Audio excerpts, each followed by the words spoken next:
I've often been heard to say that do this, do that, your future self is going to thank you. Well, right now, my future self is looking at me saying, what the heck are you doing? You are stealing some of the best, healthiest, youngest years we've got to do what? To keep walking into a job every day that you are ready to leave, that doesn't serve you or feed your spirit. Oh, my future self is having a complete hissy fit because every day that Jen in 2026 or whatever year this is chooses to come into work is a day I'm stealing. I'm stealing from those future adventures. I'm stealing from the rest, the relaxation, the time with loved ones who my future self is telling me they're not around in that portion of the future. That's a hard pill to swallow. But as Gen X, as adults, as a woman of a certain age, I have often in my life had to do things because they had to be done. Not because I wanted to, not because they were fun, not because they were anything I would wish on my worst enemy. I don't wish for you to steal another day from your future self, but we have to do it. We have got to build a solid foundation so when we take the walk down that proverbial plank from this stage of life to the next, it is solid, we're confident, we're not fearful, and we are leaving on our terms and we've hit our marks and we know we've got it. So future self, shut the freak up, all right? Because we have got things we have to do. Yeah, see, I'm talking to her over there. We've got things we have to do now to get us there. Let's talk about that. Most of us have never done the step, retirement reality reset kit and the retirement calculator spreadsheet. You have to know your number before you can make any decisions about your future. You don't want to go to retirement and realize you can't afford it. Let's figure that out now and see what life is going to look like later.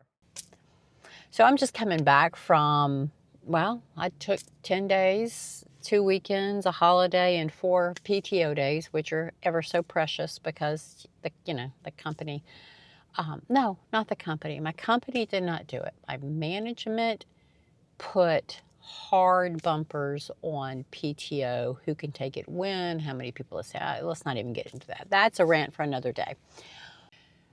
It is time for me not only to get really serious in the trenches about what my plan looks like, but I don't want to drag it on forever.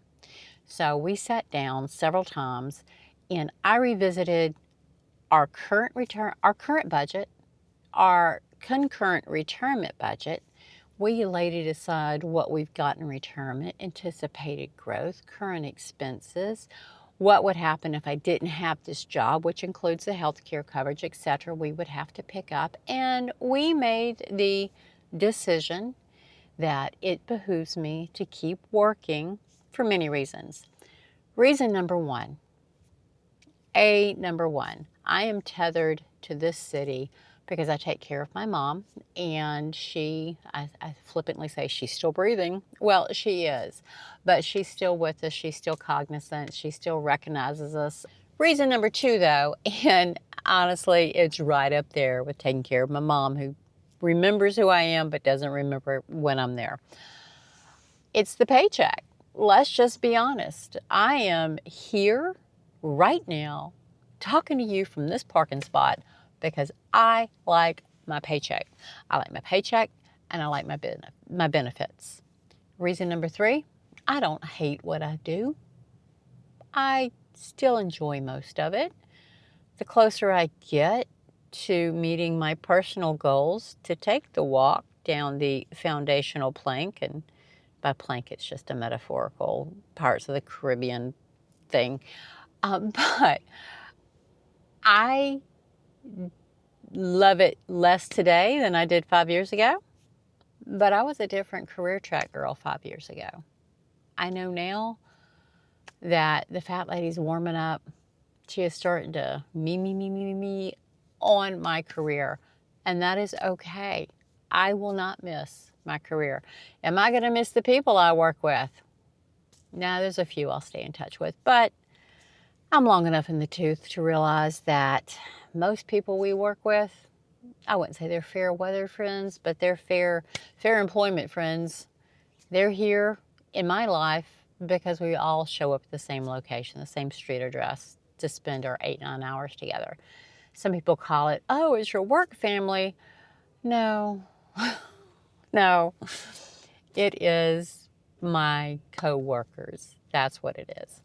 So if you're struggling with getting back into the groove after a vacation or first thing on a Monday morning after a long weekend, whatever, go back and revisit your plan. And if you don't know what your plan is, first thing you need to do is know what your current number is. How much do you need every month to live right now? Then look at what it's going to take for you to live in retirement. Do you want to retire before 65? Well, then we're going to have to bake in some healthcare costs. Now, healthcare costs are not magically going to evaporate at age 65, but the healthcare insurance premiums and deductible portion of it is going to be significantly reduced. I've got a lot of videos talking about healthcare and how you can start skinning that cat in your own world. Go binge those.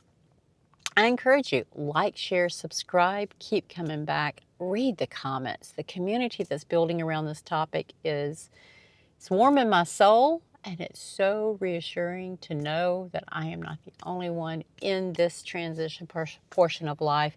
And if you are younger than 50 and you haven't started preparing for retirement, take some notes.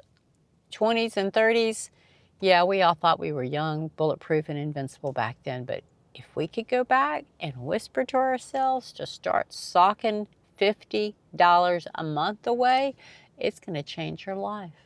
We're here to testify to it. All right, like, share, subscribe. Keep coming back. This has been a Jigger of Jen. I will see y'all again soon. Stop recording.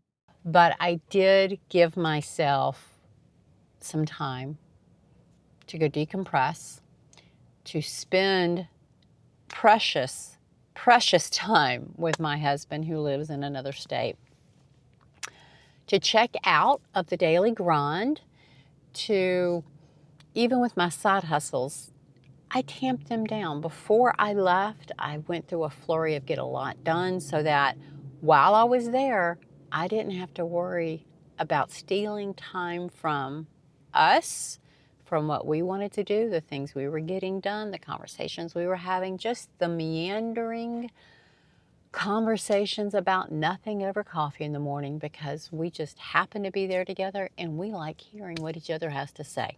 I know the cupids and the angels are playing and little birdies and hearts are flying around my head. Yes, I'm still in love with my husband. I hopeful things that we took for granted over the last lifetime. But now when I walk in there, I don't care if she doesn't remember that I was there 20 minutes beforehand before I had to run out to the vehicle and get something. But I just roll with it.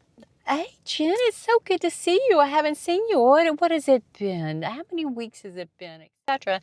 And I was just there. It just warms my heart that she knows me because I've been through enough elderly in my family to know that that day is coming. And it hit differently growing up when my great aunts would hit that point.